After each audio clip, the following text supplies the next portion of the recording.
I'm panting by the time I trudge over the last sand-covered dune, emerging from a different spot than where I walked a few moments ago. It's our last night here, and I was the one who forgot the champagne back at the rental. But now that I've retrieved it, the chilled bubbly will go perfectly with the heat of our bonfire, if I can figure out which direction I left the two guys I'm here with. I look both ways, finally spotting the familiar broad-shouldered silhouettes. They're sitting in a pair of Adirondack chairs, nearly hidden behind long strands of beach grass waving in the breeze. They look like a postcard, their backs to me, facing out toward the water, and I grin, letting my feet sink into the sand while I watch them. Grant and Silas stare out to the waves as they talk, bathed in a canvas of orange and gold hues. The warmth of the day is slowly disappearing above us as light bounces and churns off the Atlantic surf, likely still frigid from the colder-than-usual spring we've had this year, without a chance to warm yet beneath a summer sun. Silas's laugh carries with the breeze to me, followed by Grant's. It's the soundtrack of our last 4 years at Harvard together, and one I can't imagine ending quite yet. But that's why we're here, to bookmark the end of one thing and the beginning of another.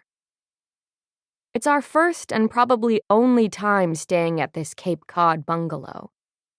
Grant's parents had surprised the three of us with the reservation before we collected our diplomas in Cambridge outside Boston a few days ago.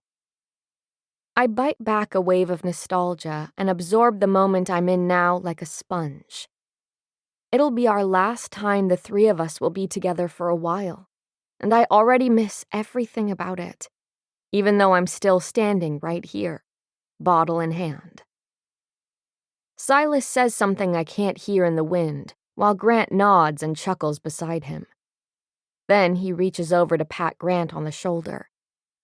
Grant returns the gesture so their arms stretch across the sand between them for a moment.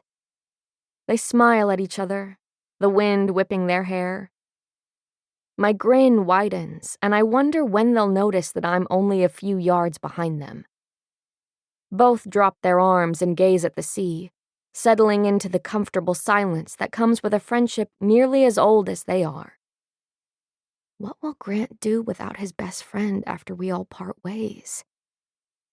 I already promised myself I wouldn't cry again this weekend, but it feels like the end of an era before the final push of adulthood rushes in like the tide first thing tomorrow. When we get back to Boston, Silas will use his father's jet to take him to Amsterdam, where he'll begin a solo backpacking trip through Europe. He'll start in Switzerland, then go wherever the wind blows him after that, I suppose. He's the only one of us who doesn't have to worry about starting his career right after graduation. I know his father would prefer that he take a different path, one that looks very similar to his own. But much to Silas's surprise, his dad hasn't insisted on him starting work yet and has given Cy at least a year to do what he wants. Maybe more, we'll see. Speaking of, Silas must feel me watching them because he suddenly turns around. His face lights up when he sees me, and we grin at each other. I hold up the bottle I've just grabbed from the fridge at the house. He nudges Grant's shoulder, and Grant turns around, then stands to move the third chair in the group closer to his side before I reach them. The sand is deep, and I kick off my sandals when I get there. It's cold but soft and damp between my toes. I curl up in the chair and tuck my feet beneath me. "A sight for sore eyes," Cy says, pointing at the champagne bottle. He stands to take it from me while I settle in next to Grant. "I was ready to send out a search party." Grant squeezes my knee and laughs.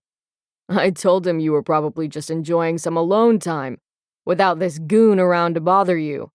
He points at Silas. Para seguir escuchando este audiolibro gratuitamente, haz clic en el enlace de la descripción y podrás escucharlo completo sin coste gracias a la prueba de 30 días de Audible.